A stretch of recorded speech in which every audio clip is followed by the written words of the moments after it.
Imam Nawawi. Tak terhitung berapa nama orang Nawawi di Riau ini. Coba cari. Pak RT Pak Nawawi, Pak RW Pak Nawawi, Pak Kades Pak Nawawi, kawan saya selokal dulu Nawawi, Pak Qadri Nawawi di Tarbiyah. Jadi masalah yang mengatakan Isra Mi'raj 27 Rajab itu siapa? Imam Nawawi. Ini ente orangnya tidak profesional. Nama Nawawi ente bawa-bawa, tapi pendapat Nawawi ente tak terima. Nama SMP-nya apa? SMP Imam Nawawi. Nama sekolahnya apa? Sekolah Nawawi. Tapi pendapat Nawawi ente tolak. Ini apa namanya? Lain casing, lain signal. Tak betul. Itu yang mengatakan Isra Mi'raj tanggal 27 Rajab adalah Imam An-Nawawi, Abu Zakaria Syaraf An-Nawawi, meninggal 676, makamnya di Damaskus, Suriah, yang sedang bergejolak dijajah oleh Bashar al-Assad laknatullah alaih. Bapak Ibu yang dimuliakan Allah, kemana cerita tadi? Membelok pula dia sedikit. Maka saat menetes darah di pelipis Nabi, Nabi berdoa di balik bukit. Ilahi ya Allah, ilaika asku dha'fa quwwati. Kepada engkau aku mengadukan kelemahanku. Jadi kalau kita susah, ngadunya ke Allah. Sekarang banyak jamaah ni mengadunya kalau susah ke Facebook. Pahit kopi bininya pagi-pagi, ngadu ke Facebook. Pahit betul kopinya. Pedas sambal bininya, dia duganya juga ke Facebook. Pedas betul sambalnya. Terasa agak demam-demam puyuh mau mati, mengadu juga ke Facebook. Rasanya mau mati. Tak lama sesudah itu mati betul. Oleh sebab itu jangan lagi berdoa kepada Facebook. Yang mendirikan Facebook itu namanya Mark Zuckerberg. Mark Zuckerberg sudah mengakui, kata dia, jangan kalian berdoa kepada aku karena aku tak mampu mengabulkan doa kalian. Tapi orang Islam tetap juga berdoa kepada Mark Zuckerberg. Ente kemarin waktu anak Pak Anu akikah datang? Tak datang. Tapi saya hadir. Loh kok bisa? Saya ucapkan aja di Facebook, amin, amin, amin. Waktu si Anu mati kemarin ente datang? Tak datang, tapi saya hadir. Kok bisa hadir? Saya ucapkan aja, innalillahi wa inna ilaihi raji'un. Amin, amin, amin, amin. Akikah lewat Facebook, walimah lewat Facebook. Yang bahayanya ngaji pun lewat Facebook. Banyak saya ketemu jamaah yang tak pernah nampak saya wajahnya, tapi dia kenal sama saya. Kita ketemu di mana? Saya bilang. Senyum-senyum dia. Di alam gaib Pak Ustaz. Kalau tahu nomor HP-nya bisa ditanya, tak apa-apa. Tapi kalau ustadznya memang betul-betul di alam gaib, itu bahaya. Karena dalam Islam kita diajarkan tanya sama Pak Profesor, beliau guru besar hadis. Mesti ada sanad ilmunya. Kamu ambil hadisnya dari siapa? Imam Bukhari. Imam Bukhari meninggal 256. Tak mungkin dia jumpa Nabi. 2 abad setengah dia baru jumpa Nabi. Dari Imam Bukhari ke atas itu ada 5 generasi. Kalau satu generasi 50 tahun. Imam Bukhari dapat dari siapa? Dari gurunya Abdullah bin Maslamah. Abdullah bin Maslamah dapat dari siapa? Dari gurunya Malik bin Anas. Malik bin Anas dari siapa? Dari gurunya Abu Zinad. Abu Zinad dari siapa? Dari gurunya Al-A'raj. Al-A'raj dari siapa? Dari gurunya Abu Hurairah. Abu Hurairah dari siapa? Dari gurunya Muhammad sallallahu alaihi wasallam. Pak Ilyas, profesor, mengambil hadis ini dulu pergi ke Damaskus, Suriah. Lama beliau di Suriah untuk mengambil sanad-sanad hadis, talaqi, belajar langsung ke guru. Orang sekarang enggak. Ente dapat ini dari siapa? Langsung dari Nabi. Kok bisa ente langsung dari Nabi? Coba sebutkan sanadnya. Saya Google Nabi. Ini tak bisa. Man la syaikha lahu fasyaitanu syaikhuhu. Siapa yang tak berguru, setanlah gurunya. Untuk mendengar di YouTube boleh, untuk baca di blog boleh, tapi kalau tak paham ngaji, datang ke masjid. Ya anak-anak muda ni Mbak kata Kunto Wijoyo dari Yogyakarta, santri tanpa pesantren. Ada pula santri tanpa pesantren. Tak bisa. Ada pesantrennya, ada kiainya, ada santrinya, ada kitab kuningnya. Itu 4 rukunnya. Begitu juga kiai. Kiai itu bukan sembarangan. Hari Sabtu yang lalu saya ceramah di Jakarta, dipanggil mereka saya Kiai Haji Abdul Somad. Kemarin acara Harlah NU di Pelalawan, mereka panggil kepada Al-Mukarram Kiai Haji Abdul Somad supaya maju ke depan. Saya tanya mereka, pripun kabare ibu-ibu? Api, insyaallah sing melu acara iki mlebu nang surga kabeh. Amin. Tapi tolong saya jangan dipanggil lagi kiai, saya bilang. Kenapa? Karena kiai itu syaratnya 3. 1, 2, 3. Syarat kiai yang pertama iso boco kitab kuning. Syarat kiai yang pertama mesti bisa baca kitab kuning. Syarat kiai yang kedua duwe pesantren, harus punya pondok pesantren. Syarat kiai yang ketiga bojone loro. Yang tak ketawa tak paham. Has 2 wives.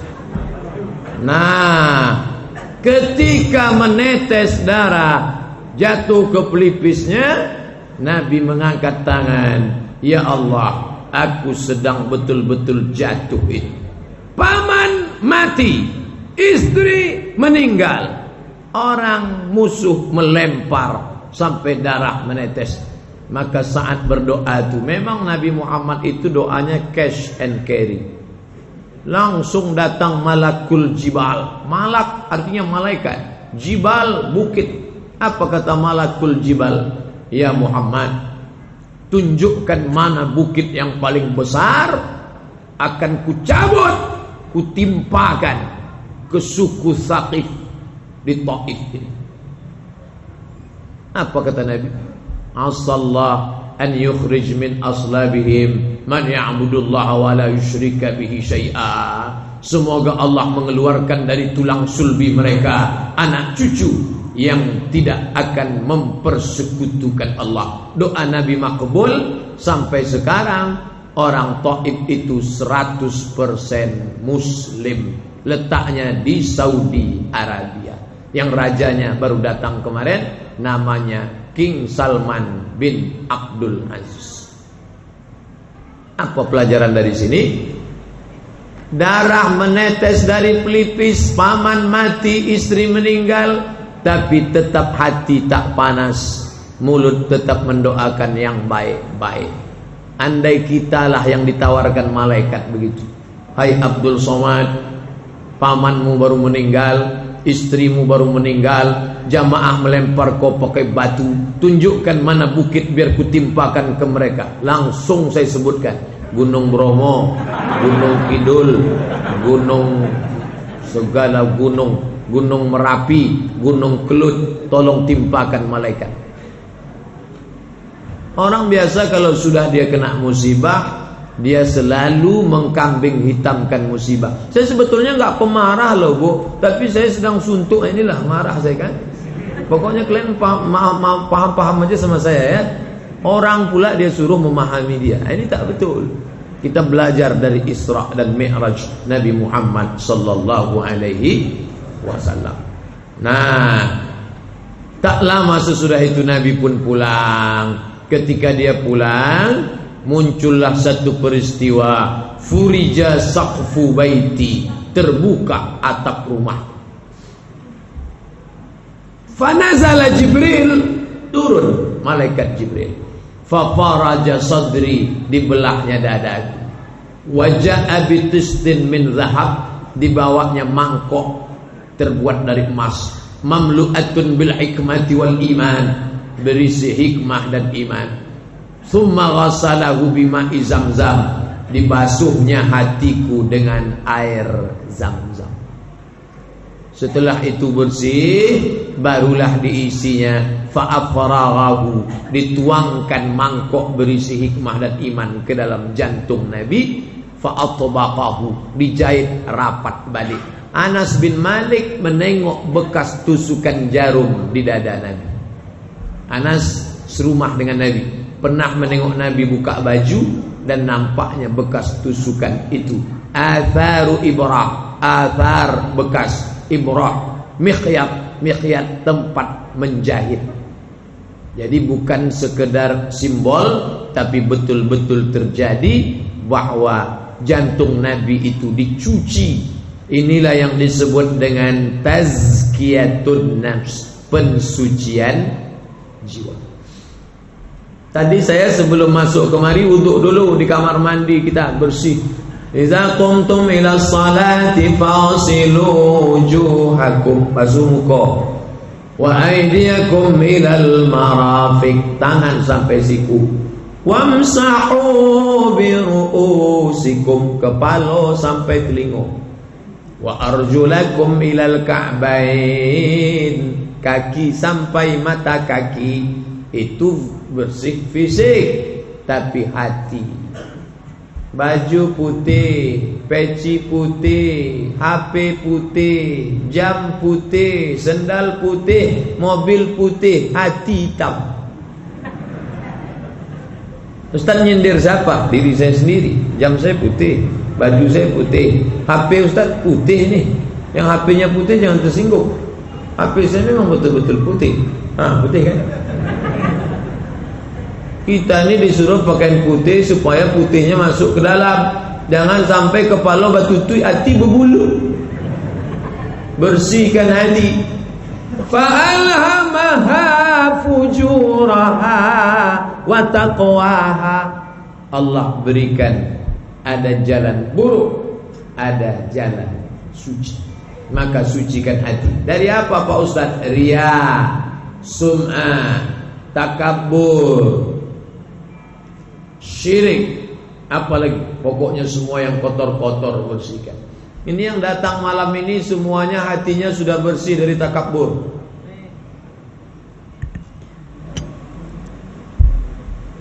Saya biasa ceramah 60 menit sesuai yang tertulis di botol aqua 600 ml.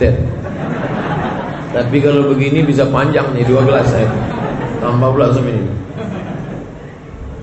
Sucikan hati dari segala yang mengotori. Di antara yang membuat kita tak mau dengar ceramah orang, sombong. Malam ini profesor hadir, malam ini doktor datang, tiba-tiba yang taman SD tak mau dengar ceramah.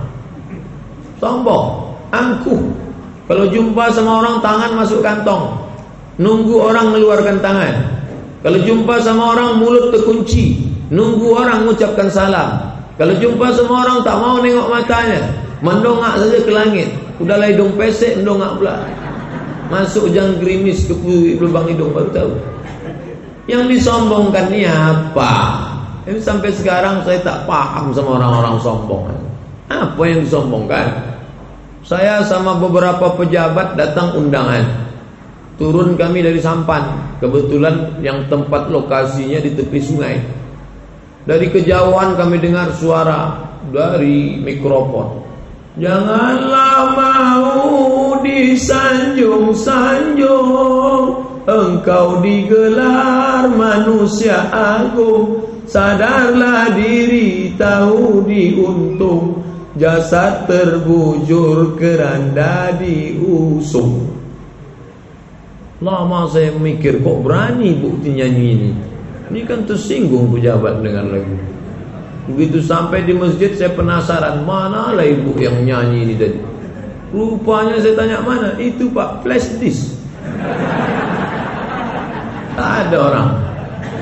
Beda sama Masjid Ikhlas. Memang ada orangnya tadi yang baca Asmaul Husna tadi. Tapi bagus juga itu. Kalau kita takut marah orang, siapkanlah flash disk. Artinya apa? Jangan mau disanjung-sanjung, engkau digelar manusia agung. Sadar diri, tahu diuntung, jasad terbujur, keranda diusung. Yang akan dikenang orang apa? Bukunya. Maka menulislah supaya orang di masa akan datang tahu bahwa kau pernah hidup di masa lalu. Saya tak pandai nulis Pak Ustaz. Buat video-video pendek, upload ke Instagram, anak-anak muda yang ganteng-ganteng, buat kalian video pendek, sholatlah sebelum kau disolatkan. Tapi kalian sholat, jangan nuruh aja. Katakan tidak pada karaoke, gitu ngomong. Buanglah mantan pada tempatnya. Itu nih enggak. Videonya apa? Lagi galau nih. Nah, jadi berkarya. Hidup ini dibuat orang sekarang untuk berbuat sesuatu yang luar biasa. Allah kasih kita umur panjang sampai malam ini. Allah mau tengok apa action kita, apa perbuatan kita, sesuai dengan kemampuan kita masing-masing. Nah, lalu kemudian Nabi Shallallahu Alaihi Wasallam setelah bersih hatinya, barulah dibawa naik ke atas buraka. Kalau bapak ibu di rumahnya ada gambar burak, bentuknya macam kudo, kepalanya perempuan, bersayap, pulang dari sini bakar sama bingkai-bingkainya. Saya pernah bertamu ke rumah orang, nampak saya gambar kuda, bersayap, gambar kepala perempuan, ditulis itu burakun Nabi SAW. Itu orang kafir yang buat. Itu pelecehan agama, dijual oleh orang India. Makanya gambar perempuan yang burak itu ada bertitik di tengahnya. Itu Hindu punya. Titik di tengah itu adalah jenazah orang kafir yang dibakar. Mereka jenazahnya itu dibakar karena menurut keyakinan mereka, dibakar jenazah itu dengan kayu, setelah itu dimasukkan ke botol, dihanyutkan ke sungai Gangga, biar supaya malaikat bingung memeriksanya.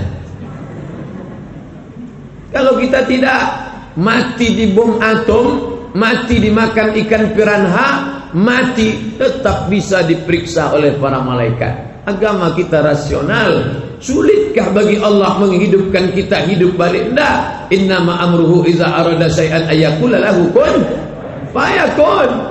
Debu-debu yang bertebaran itu bisa balik lagi. Nah, mereka enggak. Mereka inilah yang membuat. Makanya gambar burak itu dibuatnya perempuan bertitik di keningnya. Ini dari India yang membuat itu. Nah, campakkan itu, buang. Burak diambil dari kata al-barqu. Bapak ibu hafal ayatnya. A'udzubillahi minasyaitonirrajim. Yakadul barqu yakhtafu absarahum. Hampir saja barqu menyambar mata mereka. Apa barqu nih Pak Ustaz? Kilat. Makanya anak-anak kecil jangan dipoto pakai kilat. Banyak mata bayi rusak gara-gara dipoto pakai kilat. Maka hilangkan kilatnya dulu baru dipoto. Bukan kilat Pak Ustaz, blitz, terserah saya lah, saya yang ceramah kok. Buang kilatnya, foto. Nggak berkilat lo kok, apa kok katanya. Foto, rusak matanya gara-gara itu. Yakadul barqu yakhtafu absarahum. Hampir saja kilat. Maka yang membawa Nabi itu burak, kilat, dan kilat cahaya. Jibril dalam kitab Tauhid disebut jismun nuraniun, cahaya. Sekarang Nabi Muhammad, apakah Muhammad itu cahaya? Ya, salah satu doanya menyebutkan dia minta jadi cahaya. Dinyanyikan oleh artis Mesir. Ya nur ala nur, ij'al fi sam'i nur, wa fi basari nur. Ya Allah, nur ala nur, jadikan hatiku cahaya, telingaku cahaya, mataku cahaya, kananku cahaya, kiriku cahaya, mukaku cahaya, belakangku cahaya, atas cahaya, bawah cahaya. Jadikan aku cahaya. Sulitkah bagi cahaya untuk melakukan perjalanan panjang? Tak sulit, senang saja cahaya. Anak ibu yang di SMP bisa menjawab. Kecepatan cahaya 300.000 km per detik. Tik 300.000. Tik 300.000 km. Tik 300.000 km. Kalau kita kecepatan 300.000, jangankan kita, Valentino Rossi aja sobek-sobek bajunya. Itu baru Yamaha Mio 120. Gimana kalau dia naik burak? Makanya Allah merubah dia menjadi cahaya. Makanya dia bisa kecepatan super tinggi luar biasa. Ini nanti bisa dibuat jadi soal. Jika jarak dari Masjidil Haram ke Masjidil Aqsa 1500 km, kecepatan cahaya 300.000 km per detik, berapakah waktu yang diperlukan untuk Isra? Bisa. Jadi soal-soal itu berbau agama, religi. Ini sekarang soal-soal CPNS, soal-soal pegawai, tak ada hubungan dengan agama sama sekali. Ustaz kok tahu? Saya ikut tes dulu. Tono dan Tini menjaga warnet. Tono dan Tini tidak bisa bekerja sama karena pernah pacaran. Jam-jam berapa saja Tono dan Tini bisa bekerja sama? Kita lama-lama belajar S1, S2, tiba-tiba yang dites ditanya Tono, Tini, dan Toni. Saya tahu ini pertanyaan menjebak saya. Begitu sulit saya tinggalkan, saya jawab yang mudah. Yang sulit saya tinggalkan, saya jawab yang mudah. Setelah itu ada waktu saya ulang lagi, semua saya jawab. Begitu selesai tes, saya keluar dari ruangan, saya tengok kawan saya megang jidat semua. Saya tanya, kalian kenapa? Habis waktu kami mati. Kenapa habis? Gara-gara Tono, Tini, dan Toni. Nah itulah goblok kalian, saya bilang. Nah jadi ke depan ada bau agama. Jangan lagi dipisahkan agama dengan sains, dipisahkan agama dengan teknologi. Teknologi haram, belajar fisika haram. Sekarang alhamdulillah, dulu IAIN Susko, sekarang sudah menjadi UIN Suska. Ada fakultas sains teknologi, saintek. Ada fakultas papertapet, pertanian dan peternakan. Ada fakultas, kamu kuliah di mana? Psikologi, psikologi. Kamu kuliah di mana? Komunikasi. Kamu kuliah di mana? Fakultas ilmu pengetahuan sosial dan ekonomi. Ini tapi mereka tetap belajar 6 pelajaran agama. Quran, hadis, fikih, bahasa Arab, sejarah Islam. Ada namanya metodologi studi Islam, ada namanya SIAT. Apa itu SIAT? Sejarah Islam Asia Tenggara. Jadi dia boleh tamat saintek, tapi agamanya mantap.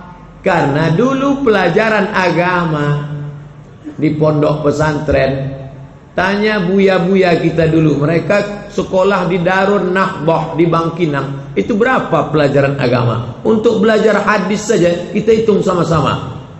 Ulumul hadis, mustalah hadis, rijalul hadis, hadis tahlili, hadis maudhu'i. Untuk belajar fikih, usul fikih, qawaidul fikih, fikih muqaran, fikih munakahat, fikih muamalat, fikih ibadat, fikih jinayat, fikih siasat. Untuk belajar bahasa Arab, nahwu, sharaf, balaghah, ma'ani, bayan. Belum lagi mantiknya, lebih 20 pelajaran agama. Nah sekarang dipres. Kalau anak bapak ibu kuliah di UIN, maka insya Allah dia tidak jahil agama. Sertifikat bahasa Arabnya 3, level 1, level 2, level 3. Karena dulu dia tak ada belajar bahasa Arab. SMP 3 tahun bahasa Inggris, SMA 3 tahun bahasa Inggris, kuliah 4 tahun bahasa Inggris. Bahasa Inggris tak dapat, bahasa Arab jahil bin bahlul. Tak tahu dia, padahal sholat pakai bahasa Arab. Saya sampai sekarang belum pernah dengar orang sholat pakai bahasa Inggris. Inna sholati, my praying, wa mahyaya, my life, wa mamati, my die, lillahi ta'ala, for you, oh my God. Ada. Belum ada orang sholat pakai bahasa Inggris. Rabbighfirli, please forgive me, warhamni, please bless me, oh my God. Tak ada. Saya bukan anti bahasa Inggris. Kami di Maroko dulu bukan cuma bahasa Inggris, malah diwajibkan bahasa Prancis. Saya menghadap ke rektor, namanya Profesor Dr. Syekh Ahmad Al-Khamlishi. Kawan-kawan tak ada yang berani ngadap. Saya ngadap. Assalamualaikum. Waalaikumsalam. Suaranya berat. Madza turidu? What do you want? Ya Syekh, hadhihi lughah Faransiyah la tanfa'una fil balad. Ini bahasa Perancis ini tak ada gunanya di Pekanbaru, saya bilang.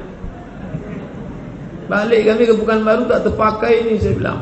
Kata dia, ente sudah terdaftar di sini, ikuti peraturan sini. Kalau tak mau, out dari sini. Pucat juga saya. Akhirnya mau tak mau kita belajar lagi dari nol. Selamat pagi, bonjour. Selamat malam, bonsoir. Nama kamu siapa? Comment tu t'appelles? Nama saya Abdul Somad. Je m'appelle Abdul Somad. Saya mahasiswa di Darul Hadis Institute. Je suis étudiant à Darul Hadis Établissement. Saya bisanya bahasa Arab, tak pandai bahasa Perancis. Je suis étudiant Darul Hadis Établissement. Lupa pula. Je ne parle français, je ne parle pas français. Je ne parle anglais, arabe. Pokoknya patah-patah lah tidak. Yang penting beasiswanya berjalan. Karena kalau tak hadir, mahasiswa nanti tak bisa ujian, beasiswa putus, tiket pulang tak dapat. Siap-siaplah menghanyut dari sungai Nil ke sungai Siak. Jadi kami dulu belajar serius. Alhamdulillah muncullah yang namanya integrated kurikulum, mengintegrasikan kurikulum. Jadi Pak Profesor, kalau nampak video saya di YouTube banyak sekali, itu yang menguploadnya itu sebagian dari Tafakuh, sebagiannya adalah mahasiswa Fakultas Saintek dari UIN Suska. Pernah saya ceramah, saya hitung kamera sampai 10. Saya sangka dari majalah mana ini. Setelah saya tanya, semua minta tanda tangan. Habis itu dari mana nih? Disuruh dosen saintek. Ternyata anak saintek merekam, habis itu mereka potong-potong, mereka upload ke internet. Teknologi harus dipegang anak-anak umat Islam. Yang penting basicnya agama. SD IT, SMP IT, SMA IT, pondok pesantren. Orang sekarang kalau anaknya pondok pesantren malu. Anak ibu di mana? Islamic boarding school. Isinya itu juga. Orang kita ini mudah dibodohi pakai Inggris. Ente tadi pagi sarapannya apa? Fried chicken. Padahal ayam goreng juga. Kualinya sama. Minyaknya minyak jelantah juga. Cuman dia mau bodoh-bodohi orang. Terserahlah, mau pakai bahasa Inggris nggak apa-apa. Yang penting paham dia agama. Nanti kalau dia jadi profesor doktor, dia mau jadi insinyur, dia mau jadi PhD Philosophy of Doctor, dia mau jadi SHMH, terserah dia. Jangan kita paksa dia harus mengikut kemauan kita. Kamu maunya fakultas apa nak? Aku mau beternak sapi mak. Masukkan dia ke paper tapet. Kamu mau apa nak? Aku mau jadi guru mak. Masukkan dia ke fakultas tarbiyah. Kamu mau apa? Aku mau mendalimi tafsir hadis. Masukkan dia ke IKTA, ilmu Al-Quran dan tafsir hadis. Ini semua penting. Kenapa? Inilah yang akan menyelamatkan Pekanbaru ini ke depan. Kepala anak-anak kita diisi dua. Agama tanpa sains lumpuh, bodoh, goblok. Tengok, hasil KPU pun bisa dipermainkan oleh hacker dari Singapura. Ini umat Islam sedang cemas tanggal 19 di Jakarta. Kenapa? Bisa dipermainkan hacker-hacker. Umat Islam harus paham ini. Politik bukan barang haram. Fakultas ilmu sosial dan ilmu politik. Dulu orang ceramah di masjid, politik haram. Politik itu tikus. Akhirnya politik diambil orang. Baru pusing sekarang. Siapa pengambil politik? Ahok. Pusing umat Islam. Oleh sebab itu maka anak-anak yang punya bakat, yang punya kecerdasan, siapa anak bapak ibu yang paling cerdas, itu masukkan ke pelajaran agama Islam. Jangan mana anak yang paling goblok, itu dimasukkan ke pesantren. Setelah dia tak sanggup, nakal, keluar, disalahkan pula pesantren. Inilah gara-gara masuk pesantren, inilah anak saya nakal nih. Padahal belum masuk pun udah memang hantu memang. Oleh sebab itu maka ini mesti diperbaiki.